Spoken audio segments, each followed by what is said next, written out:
First saved message. Sent Friday, October 3rd at 2:02 a.m. Hi. I heard your speech today in UC Berkeley at the debate. And I'm telling you this right now. On Monday, 2 p.m., you better not be in your office. Because me and my buddies, who are trained in the Israeli army, will come and kill every single one of you son of bitches for what you're doing to destroy Israel. So watch out. This is not a joke. On Monday, you better watch out. Don't come to work. And close your organization or you're going to die. This is an issue that threatens all our lives. Don't let anyone intimidate you, because U.S. support for Israel was the main motive for why the terrorists attacked us on 9/11. Please check out the links to ifamericans.org. Please help out at representativepress.org and also subscribe. Thank you.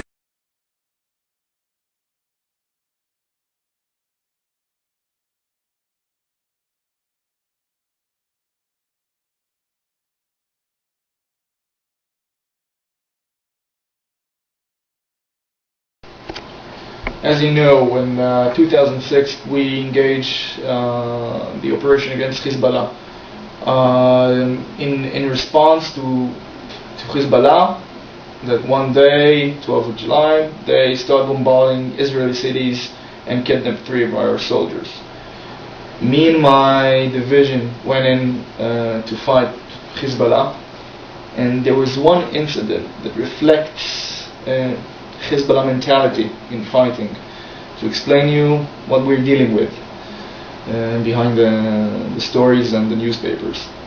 We're in a village that was empty because the IDF, it was a normal procedure. Okay, they dropped flyers that tell the civilians to evacuate because it's a fighting zone, and then 2 days later the IDF, we entered. Now Hezbollah didn't want it to happen, because their basis, their concept of fighting was to use the civilians.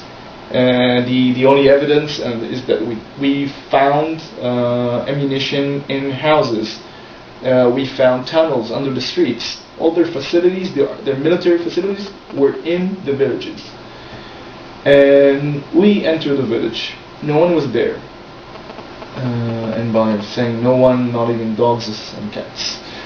And suddenly in the morning, sometime daylight, we heard a woman screaming, yelling. She was injured, and I took my medic and another soldier of mine, and we went down to the street.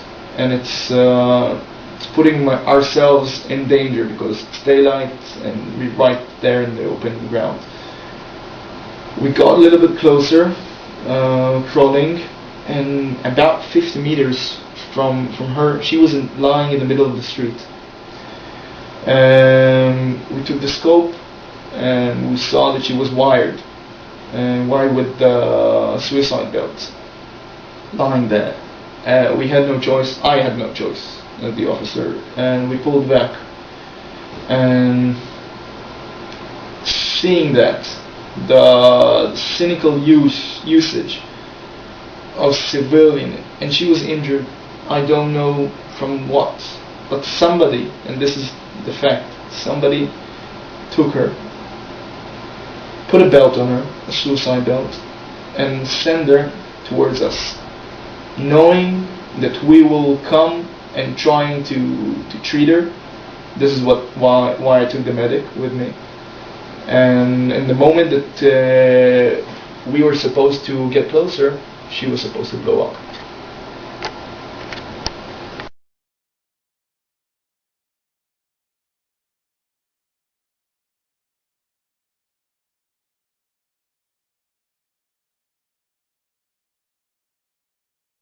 On January 8, 2009, Israeli paratroopers operating in the northern Gaza Strip confiscated this map you see behind me. It was translated in the field and used by the forces in their fight against the terrorist organization Hamas.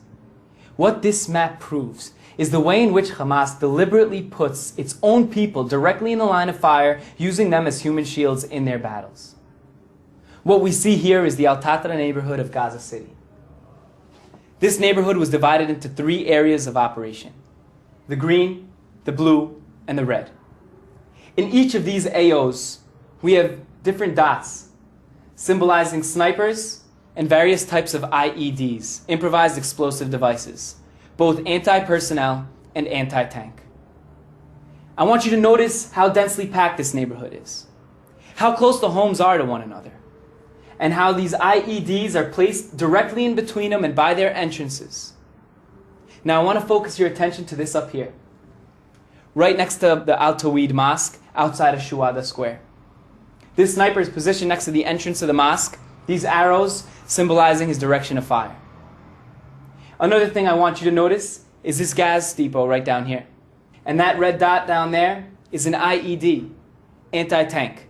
Very powerful, setting off a strong enough explosion to cause this gas depot to explode itself. Secondary and tertiary explosions that would have surely lit up this entire section of the neighborhood. Look at these houses, and look at that mosque right down there. This is the way that Hamas uses its people, using them as human shields, completely disregarding their lives and their property in its battle against Israel. This is our enemy, and this is how they fight.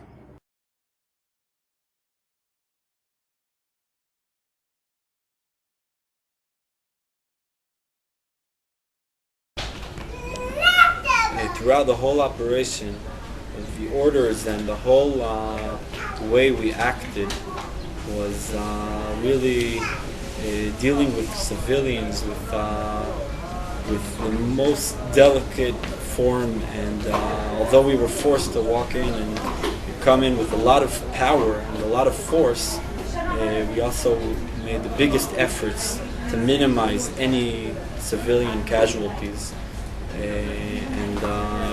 And as a medic, I even treated